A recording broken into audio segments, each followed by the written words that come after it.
Hey everyone, welcome to my channel, Jim Reads Too Slow, where I read classics, science fiction, fantasy, and a few other genres, but mostly I read older literary fiction.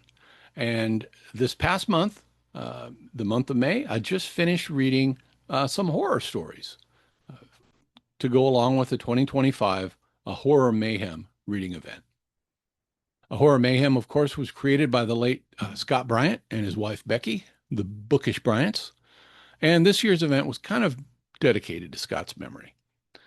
Well, for this event, I finally cracked open my Thomas Ligotti stories.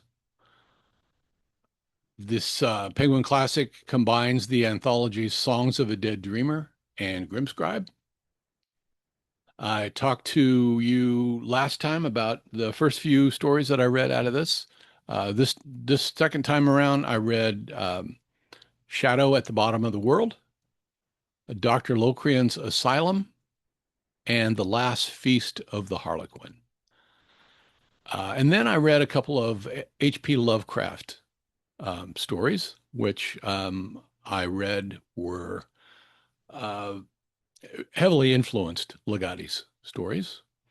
And finally, the poem The Conqueror Worm by Edgar Allan Poe.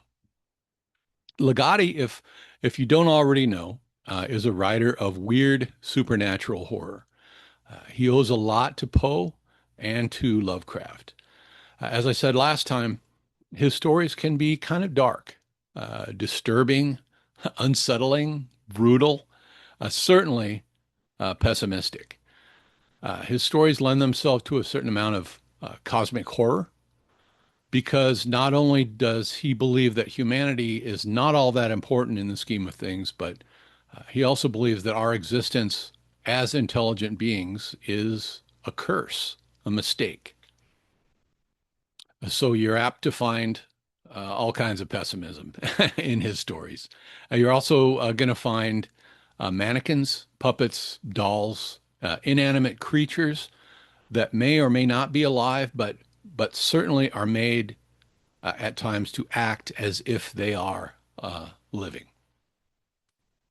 You'll also find, as in Lovecraft stories, other more powerful creatures, kind of operating, pulling strings behind the scenes with little regard for humanity. So, to get started, Shadow at the Bottom of the World. This is a story of this black substance that comes up from the earth on this in this rural area. Is it a vine? Is it a plant of any kind? Is it some kind of creature? Is it alive? Is it from this world? Um, all that's left up in the air. It comes up from the earth into a scarecrow that's out in a field, and it makes the scarecrow appear to some in the area to be moving on its own. It may also be behind the strange weather, that the odd sounds, the odd colors, maybe some odd movements of some of the vegetation that people notice or think they notice. And it may even start to have strange effects on people. In the end, it causes maybe at least one death, and things at least after that, and at least the weather start to get back to normal. This story is said to be influenced by the 1927 H.P. Lovecraft story, The Color Out of Space. So I read that one next, and yes, it very much is. The Color Out of Space involves a meteor that crashes to Earth on a New England farm. Scientists from nearby Miskatonic University come check it out, take samples. The samples, though, don't resemble anything else they've ever dealt with or seen or heard of, don't act like anything they know about. And also, in the process of taking these samples, they discover within this meteor this globular structure with a color that's never been seen before and can't be described. Is this glob thing a living thing? Is it a creature? We're not told. The substance from the meteor, though, apparently begins affecting the farm, then the livestock, the wildlife, finally the family who lives on the farm. It may or not, as I said, be a malevolent intelligence from outer space. Now, the story is mostly told in flashback. It's told by a visiting surveyor who's doing some preliminary work for a lake that's going to have this whole area underwater at some point in the future. And he wants to get to the bottom of why this place is so creepy, why no one seems to be able to live there for very long, why the people are so strange. Um, and he finally gets the story from an old man who happens to have been a friend of the family where this meteor fell. The surveyor hears the old man's tale, and then the next morning he goes back to Boston and quits his job, and he tells the story. Um, just like my opinion, this is just my own opinion. While I do like the Ligotti story, it is quite a bit shorter. I like this Lovecraft story uh, a lot better. Now, The Color Out of Space also is the basis of a 2020 Nicolas Cage movie that apparently doesn't suck. It's currently got an 86% on Rotten Tomatoes. At this point, I don't know whether I'll see it or not. Have any of you seen it? If so, is it worth a watch? Let me know. Anyway, both stories were pretty good. I would recommend them. So the next Ligotti story I read is called Dr. Locrian's Asylum. This is a ghost story, and it's pretty good. Um, the ruins of an old insane asylum sit on a ridge overlooking this town, this village. And when the sun hits the building just right, the townsfolk can look up and see what appear to be faces in the windows of this building staring back at them. Now, because this place is so overshadows and dominates, even controls the townspeople. Now, remember that. Controls. They want to tear it down. It's kind of an ongoing desire that they have. But time and again, they are dissuaded from doing so by a descendant of the doctor who ran the asylum. Now, this man tells the narrator that the old doctor was never interested in curing his patients of their illnesses, but rather encouraging the illnesses to develop until the people in the end were relieved of their attachment to humanity. Sort of a Ligottian philosophy there. Well, one day the townsfolk, they go up to the old ruin and they go through it, and they just they can't help themselves. They just demolish the whole building. But that just makes things worse because you will never believe where all those faces from the asylum windows go. It made me wonder, who caused the townspeople to tear this building down. This is a fascinating story. I definitely recommend this. If you like ghost stories, read this one. Next, I read The Last Feast of the Harlequin. Now, this is a long story, a novelette length story by Ligotti.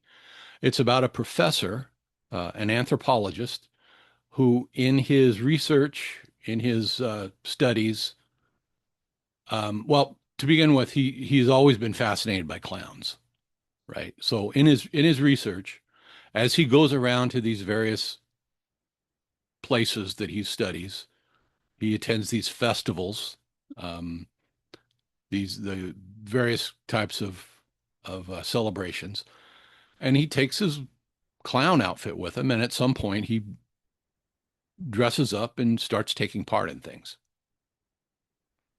Well, he hears about this one small town festival that may have a clown component um, to it. So off he goes. And while he's in this town, he discovers um, that yes, this festival does have a clown component, and he also discovers an old teacher of his, an old mentor. But he also discovers that a certain clowns that take part in these festivities in this town are part of this secret cult. And his mentor, his old mentor, also is a part of this cult. So he witnesses part of this secret ceremony that takes place in an underground chamber, during which a woman uh, may or may not be sacrificed to a giant worm. Um, he freaks out. He runs away in the middle of the ceremony, and the cultists start to chase after him, but in the end, they, including his former mentor, let him escape. I won't give away the climax from that scene, but um, suffice it to say, it's a very Lovecraftian story. It's a very Cthulhu mythos-ish story. Um, and it supposedly was heavily influenced by the Lovecraft story, The Festival, which I then read, and yes, it is. I have to say the other side of the coin, um, even though the Ligotti story is a lot longer, I liked it a lot more. I would recommend both of them. Again, they're both good stories, but I like the Ligotti one more. The Lovecraft story, The Festival, um, as I said, it's a Cthulhu mythos story. Um, and it's also about a secret underground ceremony and a main character who runs away. The ending is a little anticlimactic, I think, compared to the Ligotti story, um, to be honest, but I didn't mind it. Like I said, I would recommend both stories. Now the Poe poem, The Conqueror Worm, I read because in the Ligotti story, um, what was it? The Last Feast of the Harlequin, the the giant worm that may or may not eat the woman is referred to as the conqueror worm. So I wanted to see what that was all about, if there was any connection. And there kind of is. The Poe poem is um, told on a much larger scale. Human existence is described as a play witnessed by angels. And the angels can only watch in horror as mankind is gradually devoured by a giant blood red worm, death. The play is a tragedy, and the hero is the conquering worm. And that does kind of fit into Ligotti's overall philosophy. So that is it for me. Not a ton of stories, I know, but that concluded my Horror Mayhem. While the stories I read for Horror Mayhem um, were all well written, um, I'm glad I read them. I would recommend that anyone read them. Uh, I had a great time. There was not a lot of hope or affirmation of life in any of them. So I'm going to take a little break from this genre for a while, and I'm going to get back to Robert Louis Stevenson and the Master of Ballantrae or other books on my June TBR, which I may be back to you uh, to talk about. So that wraps up this year's Horror Mayhem for me. I hope all of you had a good reading experience during May, whether you read horror or not. However, it went for you. Please keep on reading, even if it is horror stories. I hope you're all doing well. It's warming up outside, so don't forget to get out there, get some fresh air, get some sun, but try not to overdo it. Please like and subscribe. I'll be back with another video, hopefully very soon. But until then, have a good one, BookTube.